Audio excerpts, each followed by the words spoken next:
नमो बुद्धाय साथियों, आज हम एक नई सीरीज के लघु वीडियो आपके सामने पेश करने जा रहे हैं और ये सीरीज है मित्रों की सीख।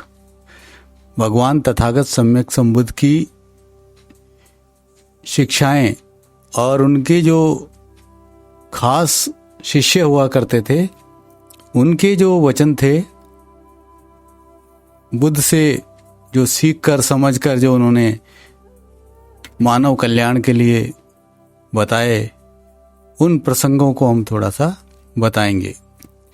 तो आज की जो पहली हमारी कहानी है वो उसका शीर्षक है सभी को बांटकर खाना चाहिए।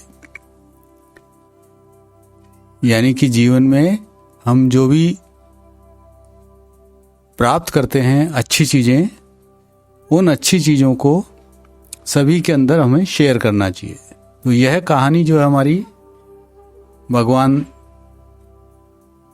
बुद्ध के प्रमुख शिष्य सारिपुत्र की है और सारी उनकी माता का नाम था, इसलिए उनको सारी पुत्र यानी कि सारी का पुत्र कहा जाता था और यही नाम उनका बहुत प्रचलित और फेमस नाम था।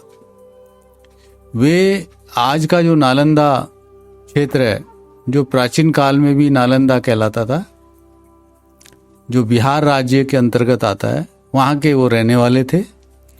और सारिपुत्र जो थे वो ज्ञान और ध्यान में बहुत प्रवीण थे, बहुत महान थे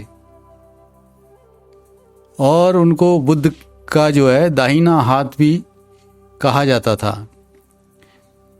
तो बुद्ध के समकक्ष जो शिष्य जो थे उनमें सारिपुत्र और महामोग्गलान की गिनती की जाती है। तो ये सारिपुत्र की कहानी है और भगवान बुद्ध ने सारिपुत्र को अग्र की उपाधि दी थी और 80 अग्र शिष्य होते थे भगवान के।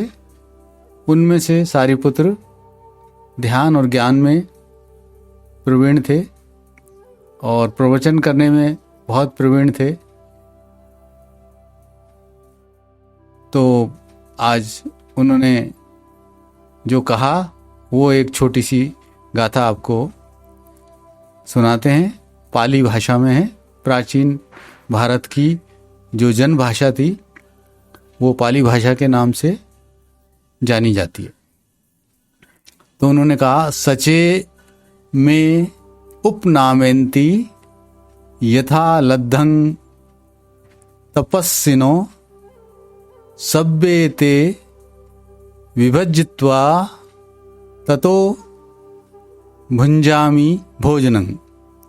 अर्थात जो लोग मुझे श्रद्धापूर्वक भोजन दान करते हैं या देते हैं, मैं उसको प्राप्त होने के बाद सभी भिक्षुओं में जो सभी साथी हैं उनके साथ बांटकर खाता हूँ। तो इस प्रकार इस गाथा के माध्यम से वे हमें शिक्षा देते हैं। सारिपुत्र कहते हैं कि अपने सुख दुख को सभी को हमें बांटना चाहिए, साथ लेकर उनको शेयर करना चाहिए ताकि कोई अच्छा रास्ता निकल सके दुख के प्रति और सुख में सब शामिल हो सकें। तो हमारा सुख बढ़े और दुख कम हो, यही तो हम सब चाहते हैं। तो कुल मिलाकर इस लघु कहानी का यही सार है कि जिस प्रकार से एक उदाहरण देके बताया कि जिस प्रकार से जो कौवा होता है अपने मित्रों के संग मिल बांटकर खाता है, उसी प्रकार हमें भी धर्म का मार्ग और फल जो मिलते हैं उन सभी को उसमें भागीदार बनाने का प्रयास करना चाहिए। मतलब जिन अच्छी बातों से हम लाभान्वित होते हैं उस रास्ते और उसका जो फल है वो हमको सबको बताने का प्रयास करना चाहिए, सबको सम्मिलित करना चाहिए। शायद हमारे साथ साथ किसी और की भी ज़िंदगी बदल जाए। तो यही आज की जो छोटी सी कहानी है उसका सार है। सबका मंगल हो, सबका कल्याण हो।